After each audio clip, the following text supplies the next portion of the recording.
Hello everyone, जुलिस kitchen diary को आपण मानो बहुत बहुत स्वागत। आज मु किछि पनीर नेछि सेतिरे किछि मीठा रेसिपी बनेबी। एही रेसिपीटी को मु राखी पूर्णिमा रे बनैथिली, जहा कि बहुत ही स्वादिष्ट और रसीला भी थिला।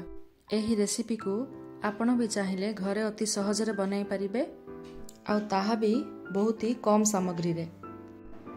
कैप्शन देखि आपण माने जानि जाइथिबे कि मु आज कोन बनौची। ओडिशा प्रसिद्ध छेना मुड़की। तो पनीर आपण चाहिले पनीर बाहर किणी आनी परिबे किंबा घरे भी बनै परिबे। तो पनीर को एमिति पीसेस रे काटी दियंतु, टिके मोटा रखिबे। तापरे चासनी बनेवा पई प्रेशर कुकर रे किछि 1 कप चीनी दियंतु, 2.5 कप पानी दियंतु। याकू भल भाव में मिसाई से किछि इलायची पाउडर दे दियंतु।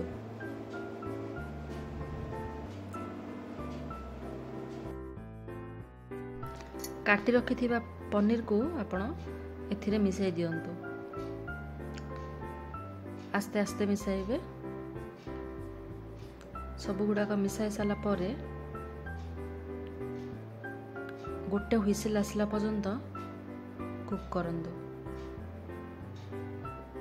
ठंडा होई आसले एहाको खोलंतु। खोली सारिला परे देखतो हमर चासनी तो बनी सारिछि, किंतु चासनी सुखी आसला पर्यंत हमको कुक करिया को हेबो। प्रेशर कुकर लीड को एही परी अधा घोड़ाई चासनी सुखी आसला पर्यंत कुक करिवे।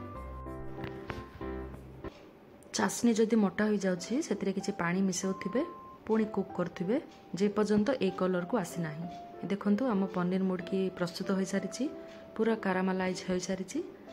देखंतु बहुत ही सुंदर देखा जाउछि। ताको गोटे प्लेट रे काढी नियंतु। मते ए रेसिपीटी बनेवा पई 45 रु 50 मिनिट लागिछि। ए देखंतु मु सठिक माप रे नै थिबारु चासनी किछि बळिनी। जदि भी बळी जाए ताकू आपण अन्य किछि मीठा रेसिपी रे मिसाई परिबे किंबा चा रे भी आपण व्यवहार करि परिबे। छेना मुड़की हमर प्रस्तुत होई सारिछि। ए देखंतु बहुत ही स्मूथ बनिछि आ जुइसी भी बनिछि। आपण चाहिले याको 15 दिन पर्यंत स्टोर करी रखि परिबे। गरम भी खाई परिबे किंबा ठंडा हेले भी खाई परिबे। ताहले आपण माने देखिले मु किपरि अति सहज रे राखी पई मीठा प्रस्तुत करि परिली। ए रेसिपी को राखी पूर्णिमा रे बनांतु किंबा कोनोसी ओकेजन रे बनांतु। यह बहुत ही टेस्टी, यह समस्त पसंद करिवे। यदि आपण माने एही रेसिपी को पसंद करंती ताहले लाइक और शेयर करंतु। आ एहार अन्य रेसिपी वीडियो देखिबा पई सब्सक्राइब करंतु। बेल आइकन भी दबांतु, जो द्वारा आपण माने सबु रेसिपी रो नोटिफिकेशन पाई परिबे। एही रेसिपी रो आपण मानो केमिति लागिला आपण कमेंट बॉक्स रे हमकु जणाई परिबे। Thank you for watching.